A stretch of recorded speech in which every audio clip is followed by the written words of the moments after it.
Саламатсыздар, урматтуу массалык маалымат каражаттарынын өкүлдөрү. Эң биринчиден сизге ыраазычылык билдиребиз. Ушул биздин бүгүнкү пресс жыйынга келип катышып атканыңыздарга. Бүгүнкү пресс жыйынды объективдүү чагылдырат деп ишенебиз. Бүгүнкү пресс жыйындын модератору өзүм эле болом. Аты жөнүм Элис Аспеков. Здравствуйте, уважаемые представители средств массовой информации. Позвольте вас поблагодарить, что вы принимаете участие в данной нашей пресс-конференции. Надеемся на объективное освещение данной пресс-конференции. Модератором буду сегодня я сам, Элис Аспеков.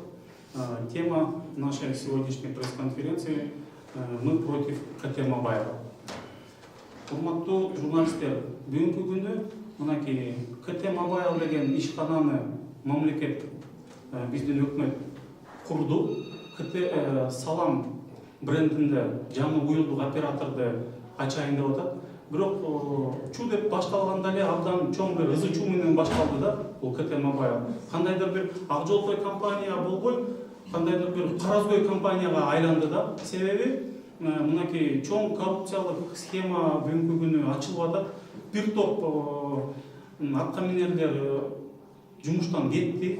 Мынакей ошол чырдын айынан бүгүн өкмөттүн руководитель аппараты кетти, анын замы кетти, Госкомсвязьдин жетекчиси кетти, ошол эле Иманкадыр Ырсалиев өзү кетти, анын баласы жанагы 300 000 сом айлык алып аткан баласы дагы кетти. Абдан чоң чырлар болуп атат да. Биз мынакей жаштар эмнеге биз каршы чыгып атабыз? Себеби биз каршыбыз. Ушул КТ Мобайлга өкмөттөн 86 миллион доллар бөлүнгөнүнө. Бизде эмне завод фабрикалар курулуп калдыбы? Бизде комбинат цехтер иштеп, баягы 2 миллион чыгып кеткен мигранттар келип ошол завод фабрикаларда иштеп атабы? Ошол 86 миллион долларга андан көрө бир өндүрүш завод фабрикаларды курбайбы? Же ошол башка бир инновациялык бир нерселерди алып келишпейби? Ошого биз абдан каршы болуп атабыз да. Бүгүн биз ачык интернет булактардан алып атабыз. Мынакей бүгүнкү күнү 168 миллион сомду Мегаком уже которуптур КТ Мобайлга. 168 миллион сомду булар которуп туруп алыптыр. Бирок 168 миллион сом каяка кеткенин булар айта албай атышат. Ошондуктан жетекчиси дагы кетти бүгүн КТ Мобайлдын. Ошондуктан анын орун басары да кетти. Себеби ал акчаны азыр ушул депутаттык комиссия иликтеп атат, каяка кеткенин белгисиз болуп атат. Биз подозревать этип атабыз, мүмкүн ошол акчалар кандайдыр бир сол чөнтөгө кетти го деген маалыматтар дагы чыгып атат. Экинчиси, бүгүнкү күнү КТ Мобайлдын өзүнүн карызы 170 миллион сом карызы бар экен. Бул билбейм эмне болуп карыз болгонун, бирок 170 миллион сом карызы бар болуп атат да. Экинчи бизге өтө жакпаган маселе мынакей Мегакомдун директору Акылбек Жаманкулов ушул Иманкадырга каршы чыгып болгон чындыкты айтып, мынакей мени мажбурлап атат, ушундай Мегакомдон акчаны котор деп, ошол 86 миллион долларды транш менен котор деп айтып атышпайбы? Буга чейин 168 миллион сомду которуп алышты 3 транш менен. Себеби бул жетекчи Мегакомдун келечекти ойлоп атат деп биз ойлоп атабыз да.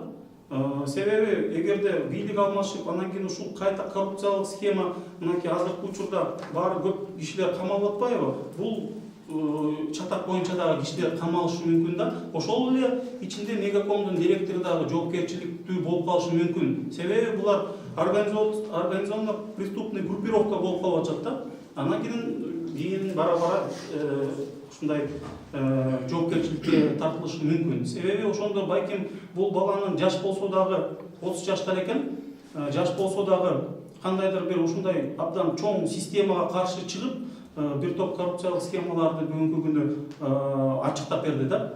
Анын натыйжасында мынакей канча деген чиновниктер бүгүнкү күнү жумуштарына кетип, мынакей балким кылмыш иши дагы козголуп кетет болуп атат. Ошол экинчи бизге жакпаган нерсе, булар мүмкүн ушул биздин Мегакомду талкалаган бир жолго түштү да.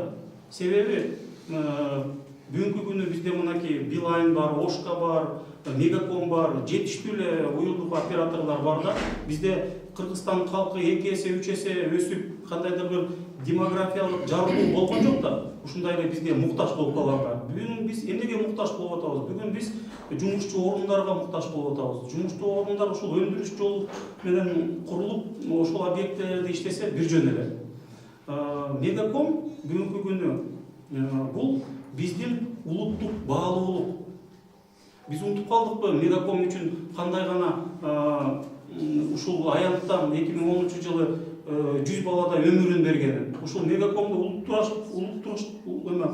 улутташтырабыз деген маселе менен булар чыкты да. Бирден бир маселе болчу. Ал дагы мынакей бүгүнкү күнү талкаланган да. Жылына Мегаком таза прибыльди бир где-то 20 миллиард сомду түзөт экен жылына. Анын ичинен налог төлөйт, баягы айлык пулдарын берет, башкалары берет, ушул 7 миллиард, 10 миллиардка чейин бюджетке акча түшөт экен. Бул деген топ алтын жумуртка алып келе турган нерсе да. Бул деген өмүр бою бизди бага турган Мегаком нерсе. Ушундай биздин Мегакомда. Ошондуктан биз каршы чыгып атабыз бүгүн. Бул КТ Мобайл бул деген ошол бажалардын бир аферасы болушу толук мүмкүн болуп атат. Депутаттар бүгүнкү күнү иликтеп атат да ошол анан кандай иликтөө болот, муну бир эле Кудай билет. Ошондуктан бир топ жаштар биз бүгүн ушул биз КТ Мобайлга каршы деген кыймылды түзүп атабыз. Баардык прогрессивдүү жаштарды биздин кыймылга кошулууну чакырабыз. Жана башка нерселер да коллегалар айтып кетет болуш керек. Айтасызбы? Саламатсыздарбы, урматтуу кыргызстандыктар, урматтуу кесиптештер. Мен бул бүгүнкү пресс жыйында макул болуп анан келгендин себеби бир гана Мегакомду коргоо же болбосо КТ Мобайлга каршы эмес. Мен мындай бул маселеге мындай кененирээк кароону чечтим да. Бул албетте 3-4 негизги маселе бар. Бул биринчиси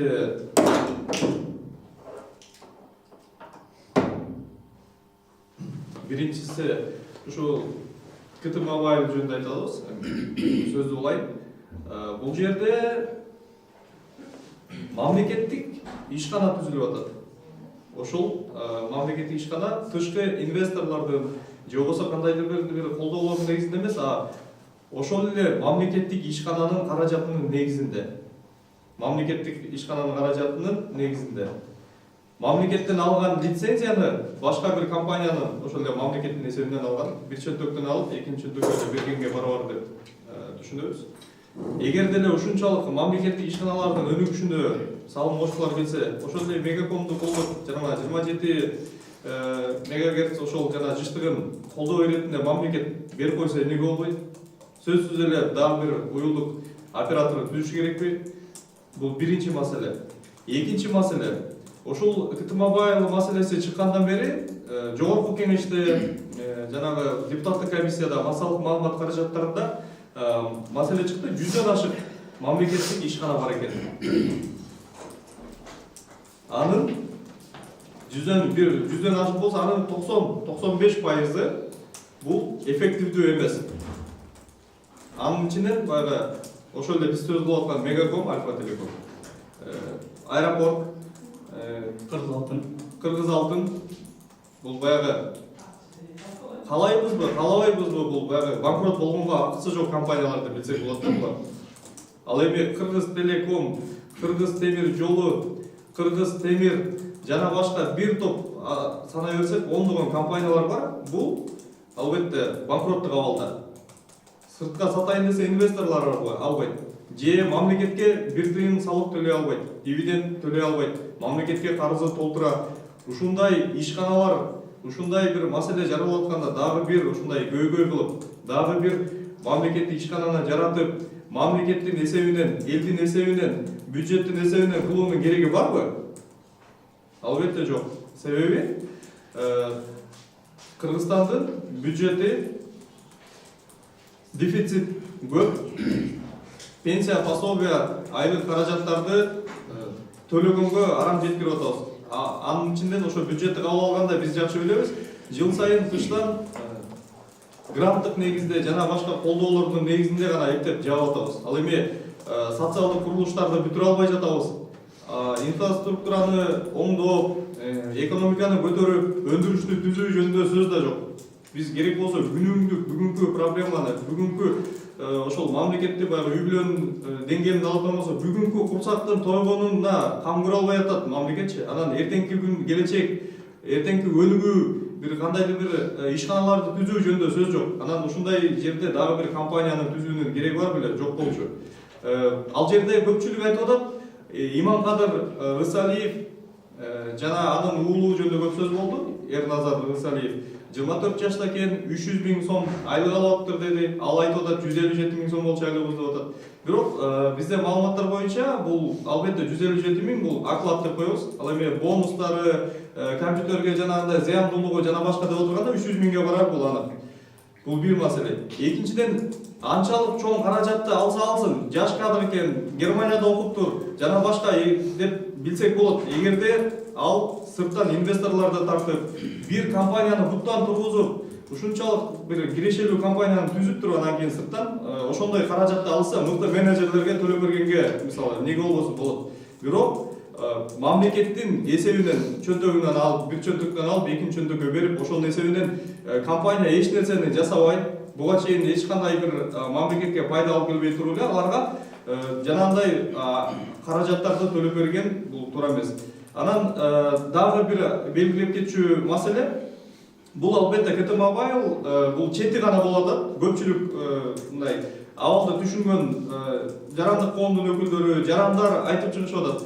Бул албетте ачык өкмөт долбоору, бул албетте чоң каражат. Бир кезде мисалы Максим Бакиев Царини түзгөндө чоң каражаттар айланган, ошол жерден баягы көп бир акчаны уурдаганга жакшы бир шарт түзөт дебеди эле. Ошол сыяктуу эле мына бүгүнкү күндө ачык өкмөт долбоорунда КТ Мобайл бир жагы болсо, паспорт жана башка айтор толтура бир долбоорлор бар.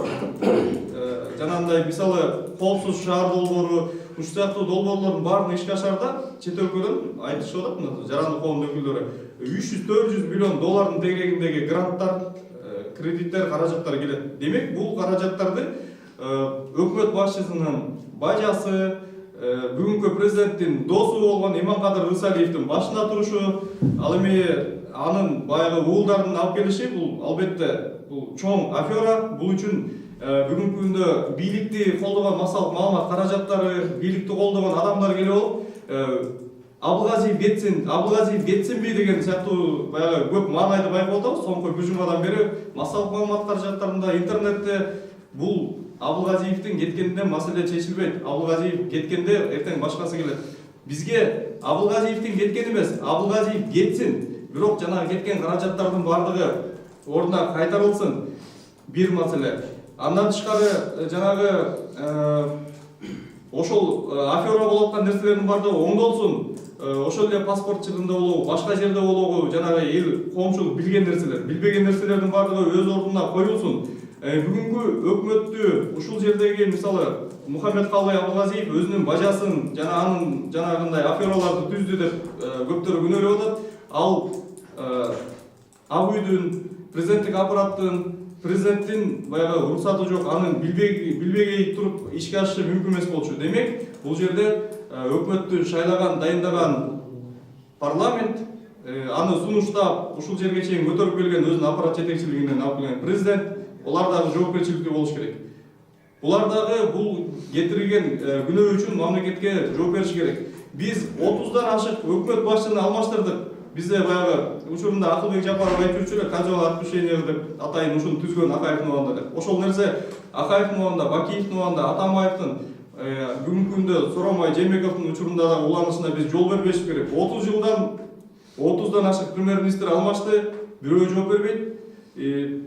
Президенттер ак, премьер-министрлер кара деген нерсени токтотушубуз керек. Бардык нерсе ак үйдөн чечилди, ак үй жоопкерчилик тартыш керек. Ошол мен айтам. Кийинки сөз Наргиз Калчаев.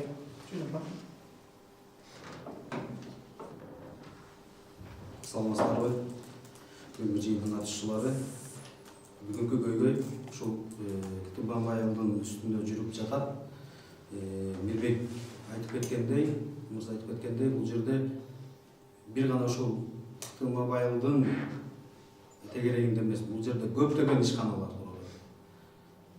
Канча деген көйгөйлөр чыгып атат, бирок бийлик тараптан президент, премьер-министр, жогорку кеңеш унчукпай отура берет. Унчукпай кутулабыз деп атышат. Кандай гана маселе болсун, унчукпай бир дагы эмне кылып аласың дегендей мындай өздөрүн ушундай көрсөтүп атат да. Чынында көйгөй бардык жерде ачык жарыяланып атат. Канчадагы миллиондор сарпталган.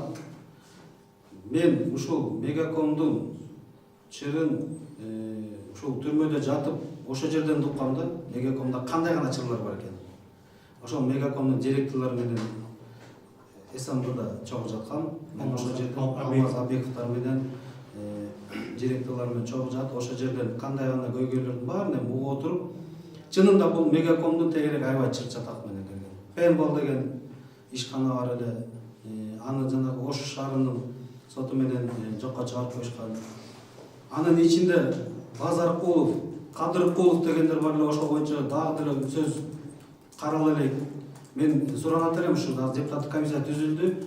Ошол жерден ушул Кадыркуловдун жанагы лицензияга ээ болушу, Мегакомдун өзүнүн частотасы бар эле, үстүнө кошумча өзүнүн баягы связга жетекчи болуп келгенде ошол жерден алат дагы кийин келип кайра Госкомюнистага отурганда ошол жерде кайра ошондо Мегакомду бардырлап саткан. Ошондой да маалыматтар бар. Андан кийин мына азыркы Туман айыл боюнча айта турган болсок, ушунун ачуунун канчалыкка жети бар эле. Мегакомду модернизация кылып, азыркы базар экономикасы, азыркы бөлөк компанияларга туруштук берүү шартында мамлекет камсыздаш керек эле. Тескерисинче алынып искусственный банкротствого алып келгени кызыктар болуп атат, тараптар болуп атат да. Бул жерде чынында Мирбек мырза айтып кеткендей, бул бардык нерсе ак үйдө чечилет. 7-кабаттан. Эмне себептен ушул нерсеге жол берип, кайра унчукпай отурушат? Бир экинчиси, ушул ишкананы ачып, анан жумуштан кетирип коюп эле ошо менен чектелеби. Жоопкерчилик кимде? Премьер мына бардык жагынан көрүндү, бир тууган семейный клан түзүлүп калганын, ошол эле президент тараптан дагы кандай жанагы азыркы мезгилде кандай гана ишканалар болбосун, ошондой бир күчтөр басымдуулук кылып атат да. Жакында эле мен Центера боюнча ошол жердеги акционерлер боюнча Facebook'ка Кыргызстандын таштадым эле. Бийлик ага дагы эч кандай кызыктар эмес да. Унчукпайт.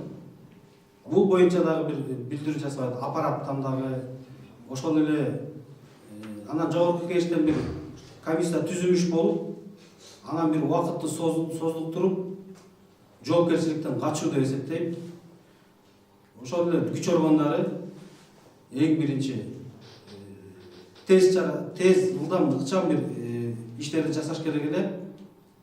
Анан муну бирөө күнөөлүү, бирөө күнөөсүз анан мен анан актанып, бул уже болду, уже бардык нерсе чыгып калгандан кийин жоопкерчиликти ким тартат?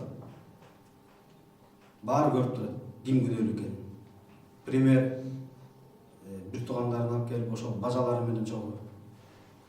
Бул жерде мындай бир моралдык дагы убактылуу болсо дагы жумушун чектей туруш керек эле, эгер өзү ак болсо эгер. Жок, кайра анын ордуна актанып. Бизде ошондой болуп калды. Бир нерсе болуп, жасашат, анан элге чыгып, баягындай ушундай бир чоң маселе көтөрүлүп, эл баягы козголо баштаганда токтоп калып атат да.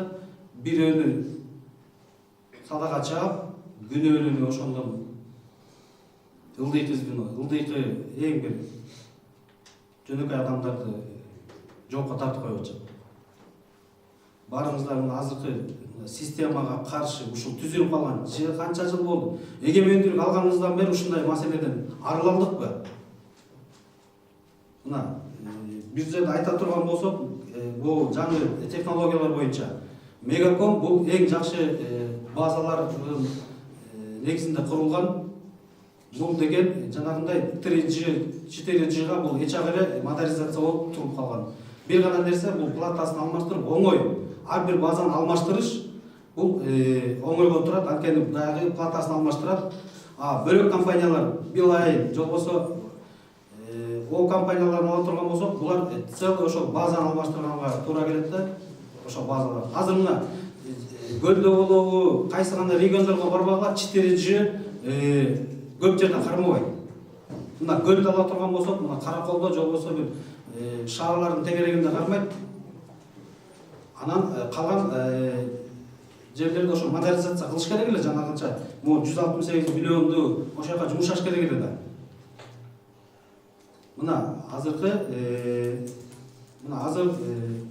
рынокко туруштук бере ала тургандай кылып туруп компаниянын ушундай бир улуттук компания кылыш керек эле да.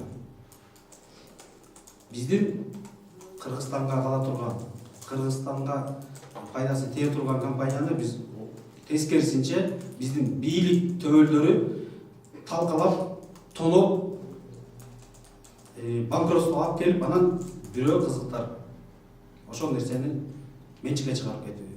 Мунун ар жагы айдан ачык көрүнүп турат. Мен ошон үчүн бийлик төбөлдөрүнө жанагындай бардык мамлекеттик бийлик бутактарына айтат элем, токтоткула. Кайсы гана ишканада болбосун, ушундай бир искусственный банкротство ошого алып келип, анан ушуну менчиктеп кетип. Мына бүгүн жооп бербесең, эртең жооп бересиң. Азыркы президенттин тегерегинде жүргөндөр, кошомат кылып аткандар, ошол бийликти мактап, жактап аткандар, көчөлөп мурунку бийликте жүргөндөрдүн тегерегинде жүргөндөр азыр кайра бүтөт бул күндө. Өтөт 23 жылда келет. Андан кийинкиңер көрдүк. Ошондон кийинки мына кандай гана иштин баары канча жыл болсо да кайра көтөрүлүп атат. Ошондуктан мен бийлик айтат элем.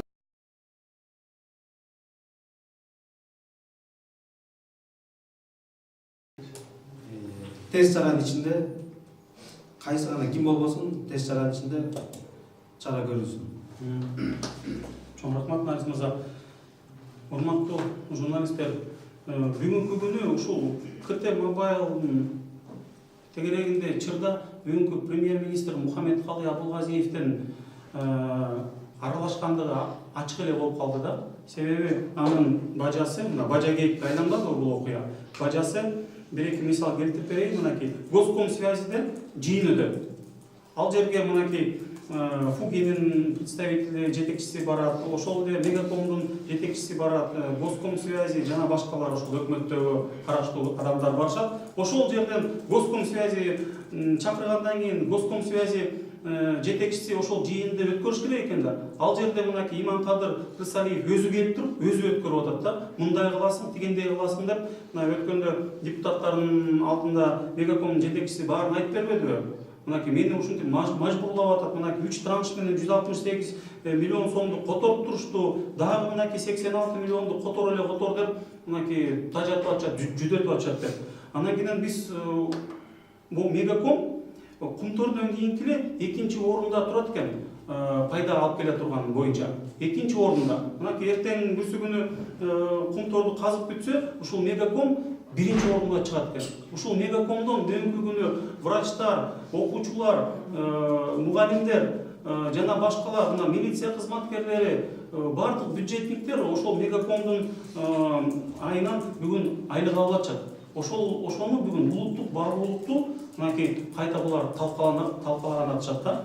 Булар кантип талкалашы мүмкүн? Бул КТ Мобайлды түзөт, ошол 86 миллион долларды которуп турат.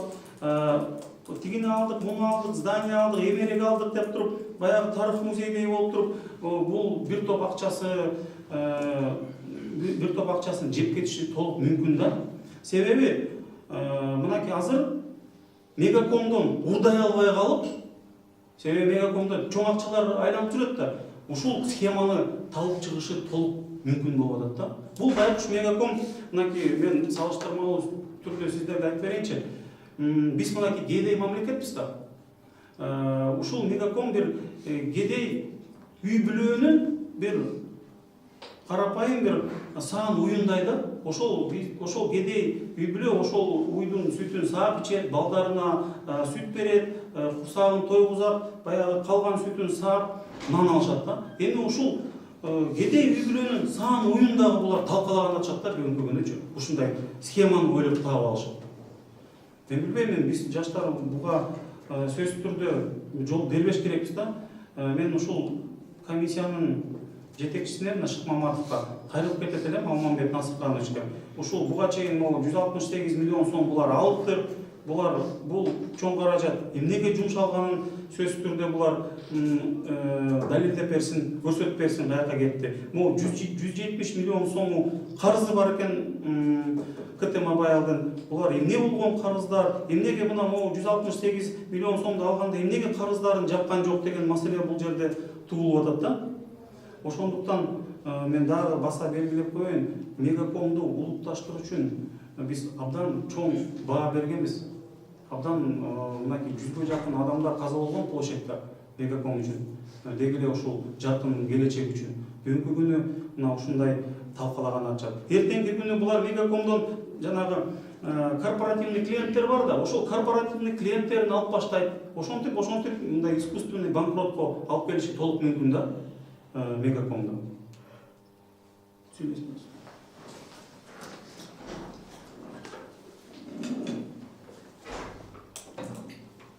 Саламатсыздарбы, урматтуу бүгүнкү пресс-конференциянын катышуучулары. Мен кайталанбай бир аз жыйынтыктардын распределителди дагы айта кетейин, анткени жалаң кыргызча эле болду. Здравствуйте, уважаемые участники сегодняшней пресс-конференции. Я бы хотел отметить самые важные моменты, да, для чего вообще мы здесь сегодня собрались и что необходимо делать дальше. Во-первых, Мелис Мурза правильно отметил то, что на сегодняшний день Мегаком является дойной коровой нашей экономики, потому что он является бюджетообразующим предприятием. Потому что не сегодня, а завтра Кунтор закроется, а Мегаком будет приносить прибыль. И учитывая то, что это является акционерным обществом со 100% долей государства, да, он должен быть, по идее, вне конкуренции, потому что, в принципе, это не запрещается, да, законом рынка, то, что государственные предприятия, государственные служащие могли бы полностью пользоваться услугами связи Мегакома, так как это является, то есть, поддержкой, да, можно сказать, собственного производителя услуг, да, поставщика услуг. Во-первых, то есть здесь естественная монополия. Здесь имеется в виду то, что если государство будет поддерживать Мегаком, это будет вполне правильно, и это не будет ограничивать конкуренции. А наоборот, это будет создавать возможности для нашего государства, для наших бюджетников иметь более доступную, более качественную связь. Во-первых. Во-вторых, правильно было сказано еще то, что нам сегодня необходимо поставить во главе угла наши государственные и национальные ценности.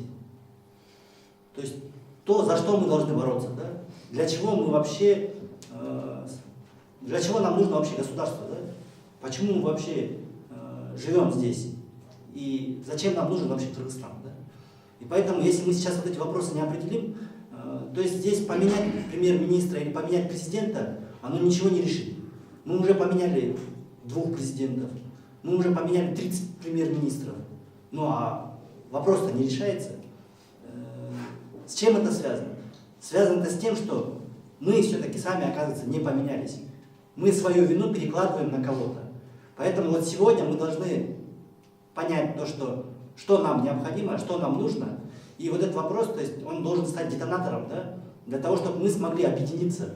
Вот, то есть мы предлагаем здесь, да, создать, можно даже так сказать, теневое правительство, которое не относится к парламенту, не относится к государственным каким-то органам. То есть это будет на общественных началах площадкой для вот, оппозиционных партий, для оппозиционных политиков, оппозиционных людей, да, которые могли бы защищать интересы простого населения. И вот такие, чтобы вопросы, они не возникали в принципе, да, чтобы мы могли их предотвращать эффективно. Но это возможно только, если мы сможем все объединиться и все вместе решать эти вопросы.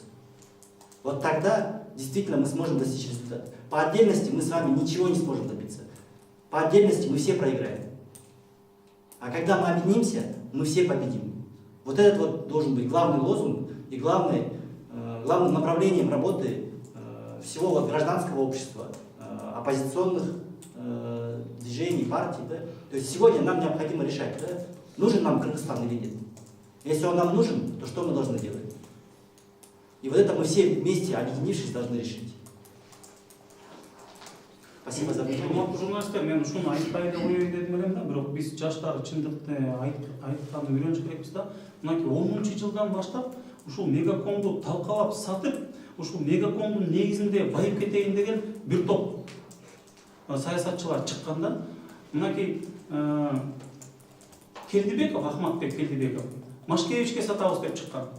Мынакей айрымдар билет, айрымдар билбейт. Олигарх Машкевич бар, ошол Машкевич мегакомду сатып алайын деп желание проявлять этип, Атамбаев болсо эски хозяиндерди алып чыгып бир сүйлөшүүлөр болду деп айтып жүрөт. Текебаев болсо жана Маевскийдин тобуна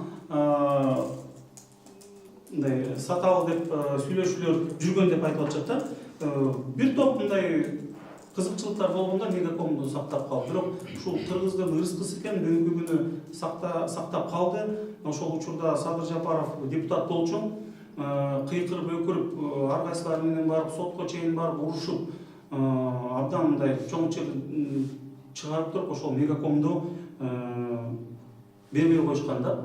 Бүгүнкү күнү мен ушул жалпы коомчулукка кайрылып кетет элем. Эгерде сен ушундай бир патриот адам болсоң, эгерде сен ушундай бир мамлекетке кандайдыр бир салымыңды кошоюн десең, кошоюн деген оюң болсо, сен бүгүнкү күнү ушул биздин улуттук баалуулук мегаком операторуна кошулуш керексиң. Мынакей бул мамлекеттик эмес, бул жеке олигархтардын уюлдук оператору. Билайндагы жеке олигархтардын компаниялары. Бул биздин мамлекетке караштуу эмес. Ошондуктан эгерде биз ушундай салым кошолук десек, албетте мегакомго өтөлүү деген чакырыкты кылып атабыз да.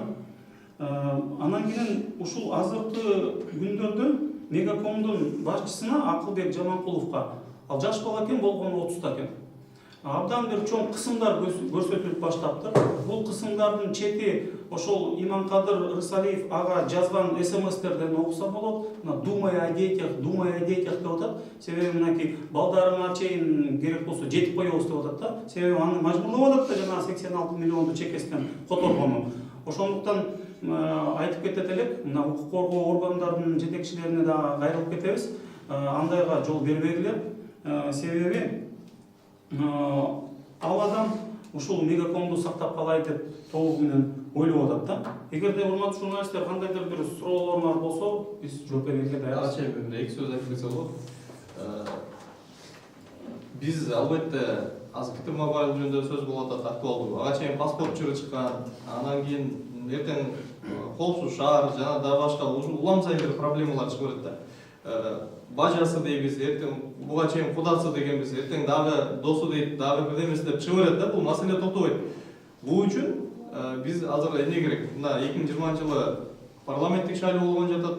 Биз ушундай өкмөттүн келишине, ушундай туугандардын тайрамдашына, ушундай конституцияда укугу жок болсо дагы бардыгына кийлигишкенге ошол эле АБУйдун, ошол эле президенттик аппараттын бүгүнкү парламенттин алсыздыгы, парламенттин өзүнүн милдеттерин так аткара албагандыгы, алсыз парламент, алсыз өкмөт таап келет. Алсыз парламент менен алсыз өкмөт турганда, АБУй президенттик аппарат каалашынча тайрамдайт, куда сөөк, бажа, дос, тууган дегендер тейлейт, биздин акчабызды уурдайт, эч ким жоопкерчиликке тартылбайт. Ошон үчүн мына 20-жылдагы парламенттик шайлоо келатат. Бүгүн ар кандай ошол шайлоо мыйзамдары боюнча сунуштар, талкуулар жүрүп атат.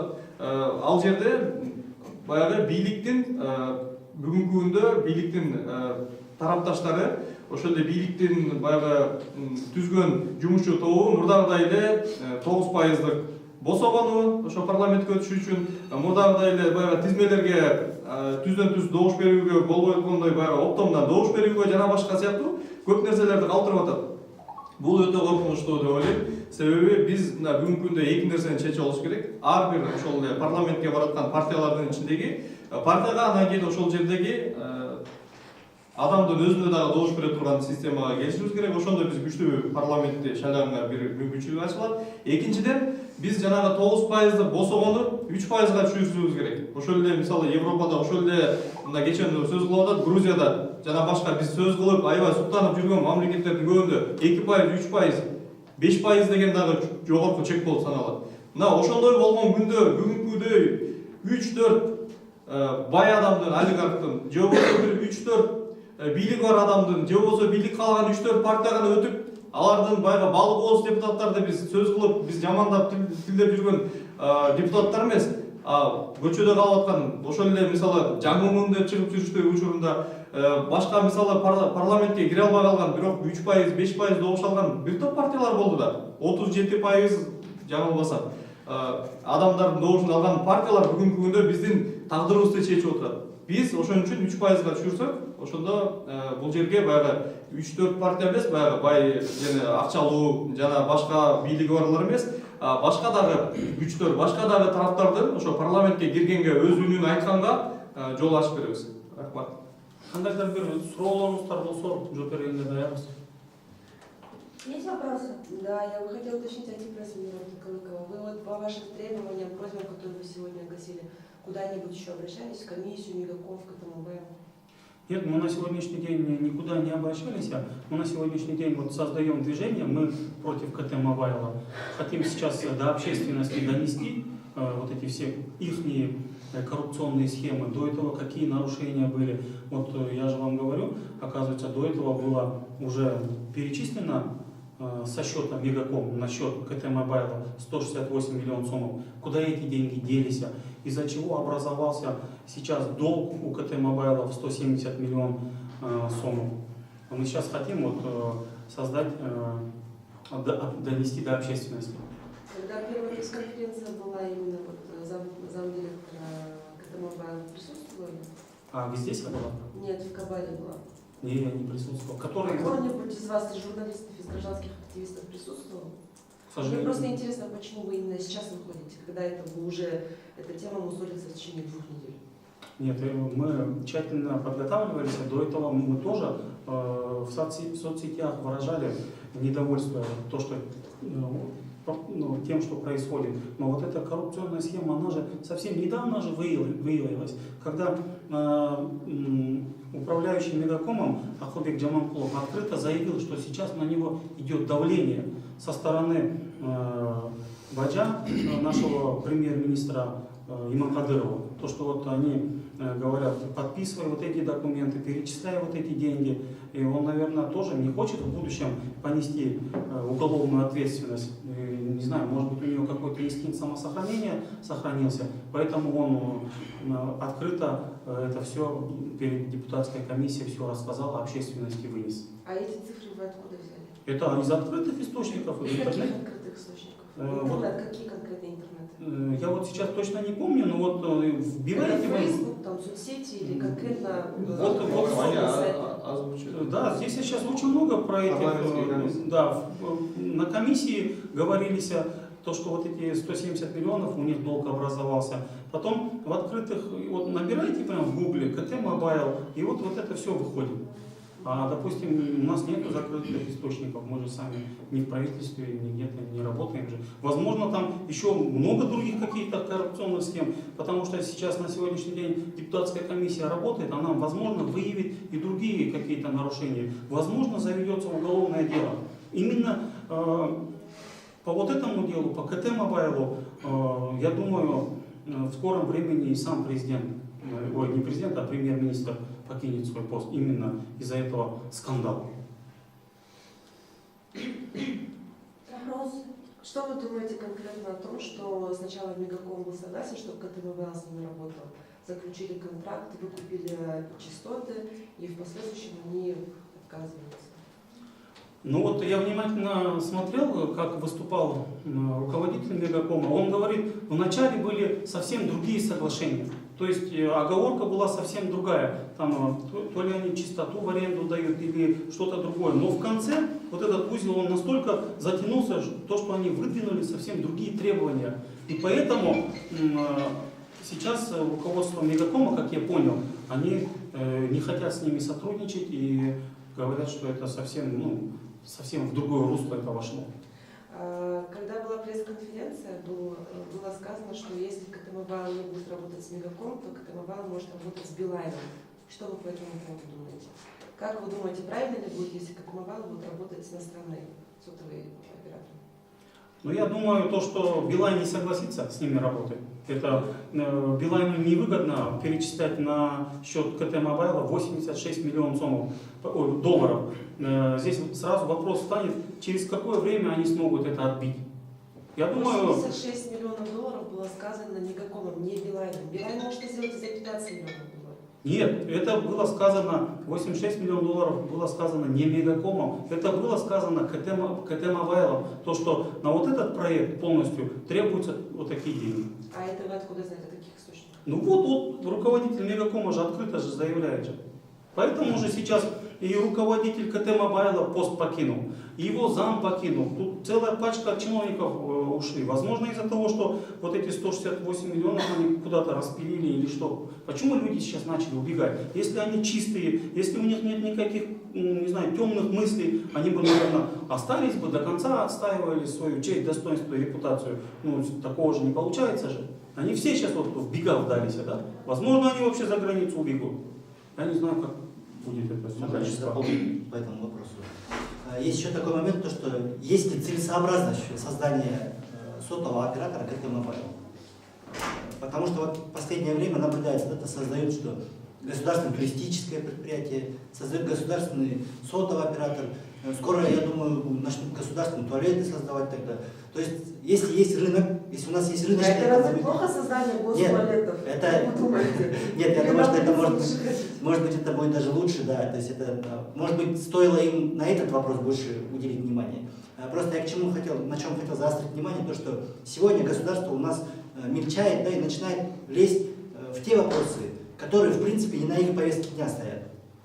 То есть у правительства сейчас задач намного больше, нежели чем создавать сотового оператора, или то есть вытаскивать деньги из прибыли приносящего предприятия в недоходоприносящее. То есть в чем смысл, да, вот сейчас взять, вытащить деньги оттуда, которые в обороте работают, туда, то есть и заморозить их там. То есть здесь именно чисто с экономической точки зрения нету никакой целесообразности. С политической точки зрения тоже нет никакой целесообразности. А следовательно, это создается в угоду кому-то. И вот как раз, чтобы вот таких вот экспериментов и проектов, которые создаются под кого-то, под какие-то личности, не было, мы вот как раз за это сейчас и стремимся, да, то есть создать то есть какую-то общественную площадку или какое-то движение, чтобы мы могли защищать интересы граждан, в том числе то есть вот, например, последние, да, вот, урановые разработки, это же тоже, то есть вот это нынешнее правительство, нынешний парламент, да, они останутся в истории. Я в этом более чем уверен, но, к сожалению, не как лучшие. Да? Я надеюсь, что как худшие. Что последующие правительства, последующие парламенты будут в разы лучше и будут приносить действительно пользу народу Кыргызстана. Нарис Халчаев добавить что-то хочет. Бұл жерге келгеніңіздің себебін сұрап жатасыңар. Себеп бұға чейінгі түзілген комиссиялар, жоғарғы кеңеште мемлекеттік комиссиялар, қанша деген ишканалардың үстінен ушундай түзілген комиссиялардың чечимдери азыркы күнгө чейин аткарылбай келет. Өкмөт аткарбай келет. Жоғарғы кеңеш өкмөт алып келет, өкмөт кайра жоғарғы кеңешке алып келет, ушинтип эле бири-бирине шылтап эч качан чечимдер чыккан эмес. Экинчиси, ушуга биз жол бербейбиз. Азыркы жогорку кеңештин түзүлгөн комиссиясы ачык, айкын, баардыгын толук жеткириш керек элге. Экинчи айтылган маселелердин баары жанагындай правоохранительный органдар убагында действие кылыш керек, качырып ийбей, анан кетип калыптыр, тигинтип калыптыр, анан мындай болуп калыптыр деп шылтоону убакытты создурбаш керек. Биздин келген себеби ошол. Кайсы гана мамлекеттик бийлик, кайсы гана бутактар, бийлик бутактары болбосун, жооп бересиңер деген. Элдин астында, тарыхтын астында, кыргыз элинин астында жооп бересиңер. Бул бүгүн болбосо эртең сөзсүз жооп бересиңер. Мен жол бербейсиңер деген кандай түшүнүк, кантип жол бербейсиң? Как вы будете отслеживать это все? бүт бардык нерсе азыр мына жогорку кеңеште түзүлгөн комиссиянын ишин көз салып, мына бүгүн да чакырган, ошол баягы элдик угуу болуп, ошол экеге катышкыла деп. Ошол экенин баары угуп, кандай иштер жүрүп атат таанышып, андан кийин өзүбүздүн позициябызды дагы билдирип турабыз. Элге түшүнүктүү түз жеткиришсин. Бул жерден баягындай бир күнөө ылдый жакта отургандарды күнөөгө тартып коюп, анан өйдө жагындагы былыктарды жасап, жашырып жаап коебуз дегенден алыс болсун деп чакырабыз. Коомдук активисттер ошол эле эл бүгүн ачыктыкты, айкындыкты талап кылды. Кайсы гана ишкана болбосун. Биз бир эле ишкана менен чектелип калбайбыз. Бир эле ушул эле көйгөйдүн үстүндө калып калбайбыз. Ошондуктан келгенибиздин себеби, бирден бир себеби ушуну бир жеткизип коелук, айтып коелук. Сурай турган киши бар эртең. Эртең күн жооп бере турган күнүңөр келет деген нерсени айтып келип, ошол келип чогулуп отурабыз.